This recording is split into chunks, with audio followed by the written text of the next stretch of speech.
diálogo con los campesinos para poder ganarse su confianza y eventualmente convencerlos de que se sumen a la guerrilla. Les hace estudiar quichua y después de un tiempo se dan cuenta de que en esa zona se habla guaraní. Uf, Entonces, bueno, digamos, eso pone de manifiesto la falta de sentido de la realidad y la falta de preparación.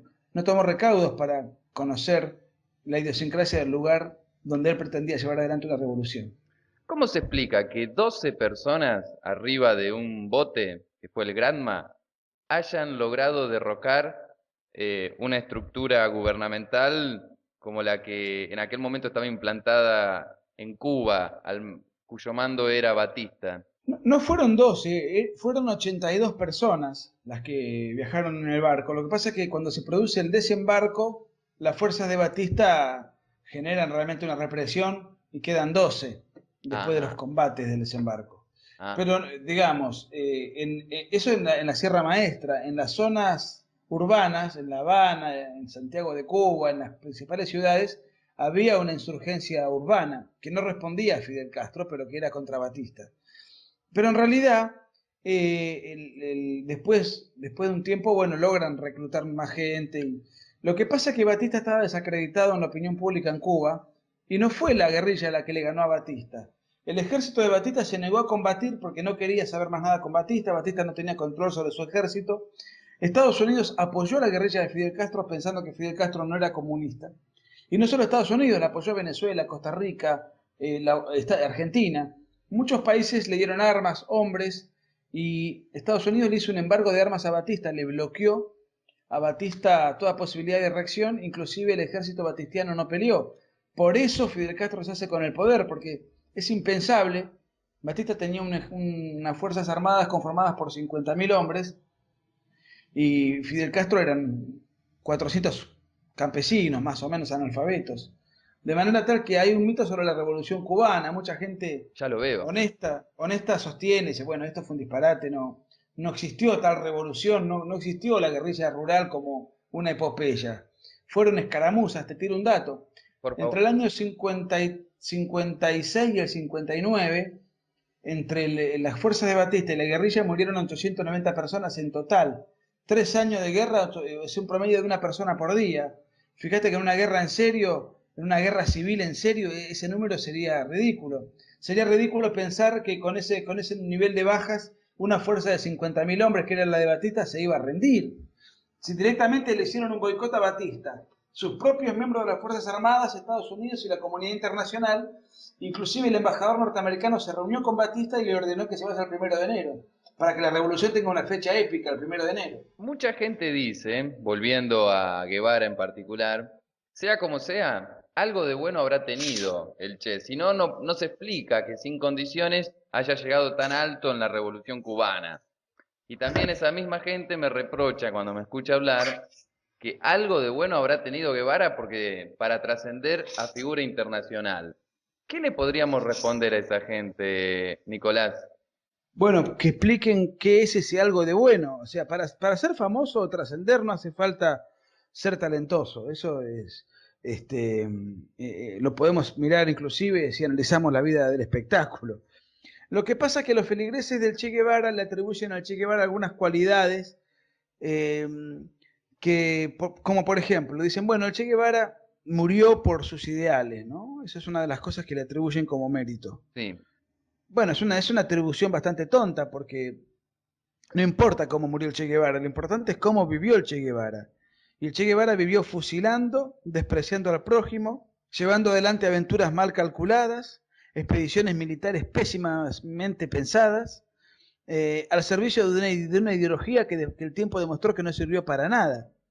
Pero el haber muerto luchando por sus ideas pareciera que lo canoniza. Es ridículo. Los terroristas que tomaron el avión para estrellarlo contra las Torres Gemelas también murieron por un ideal. Y eso a mí me dice bastante poco, no me parece un mérito. en Además, absoluto. es normal que si yo quiero imponer mi idea, mi ideología a los tiros, y de repente en alguna de esas me pegan un tiro a mí.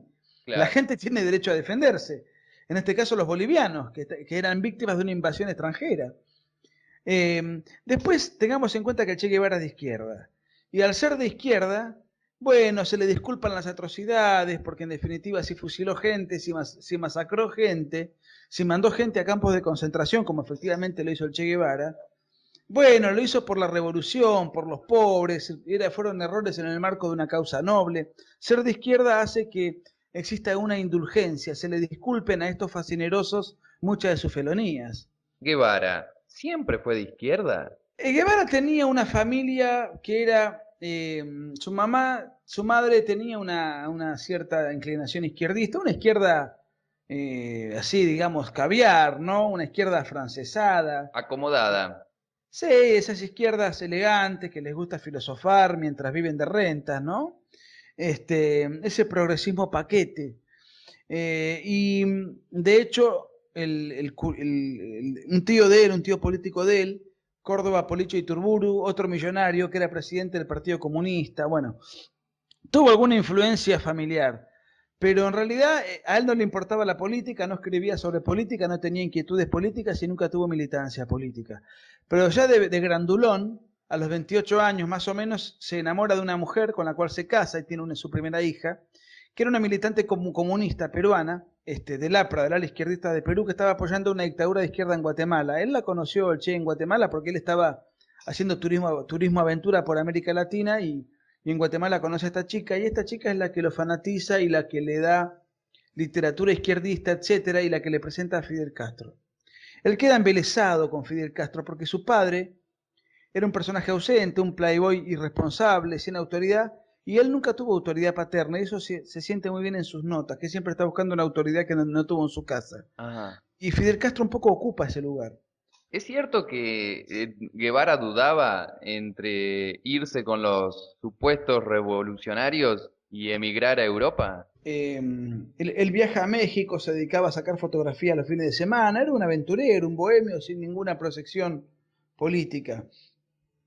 Y trabajó en una agencia argentina, en los Juegos Olímpicos en México.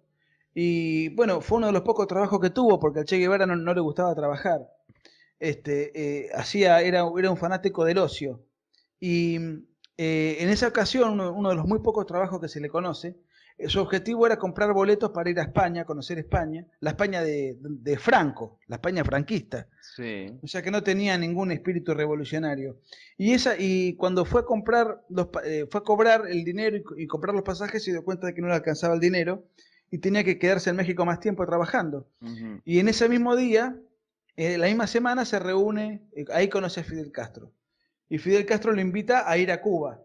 Y él, que era un turista constante y sonante, dijo, bueno, vamos para Cuba. Y entonces se enlistó en la fuerza guerrillera que comandaba Fidel Castro, y a partir de ahí inició toda una relación con Castro, con Raúl Castro, donde, bueno, finalmente se encolumna en ese proyecto, pero muy poco tiempo antes no tenía en mente hacer ninguna revolución en ningún lado. Tengo un dato que me gustaría corroborarlo.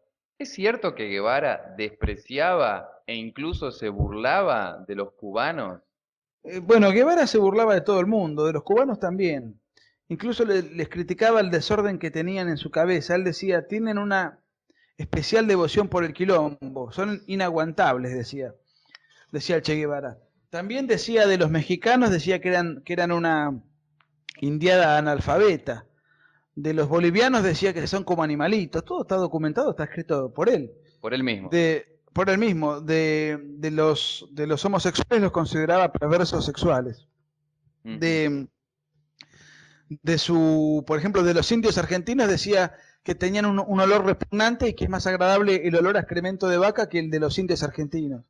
Después, por ejemplo, de los negros del África decía que son negros porque no se bañan.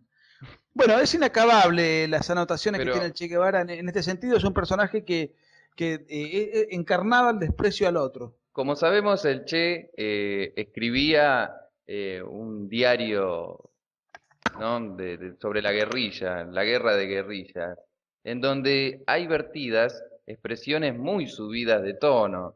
¿Tenés a recuento alguna de las frases más sanguinarias o violentas de Guevara?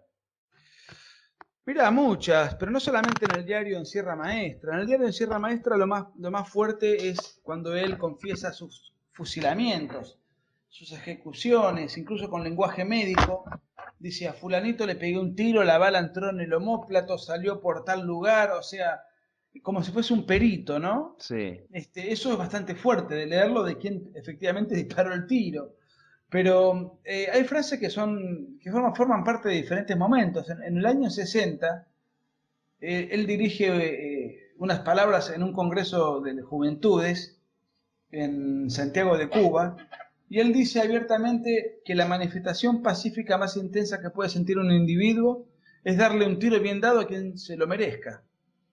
Ah, pucha. Cosas así, ¿no? Con cosas realmente complicadas de poder entender. Él cuando llegan las armas, por ejemplo, él dice que los instrumentos de la muerte, que son las armas, son el espectáculo más maravilloso del mundo. Eh, Su primera carta, cuando está en Sierra Maestra, que se la manda a su mujer, a su primera mujer, le dice, acá estoy sediento de sangre.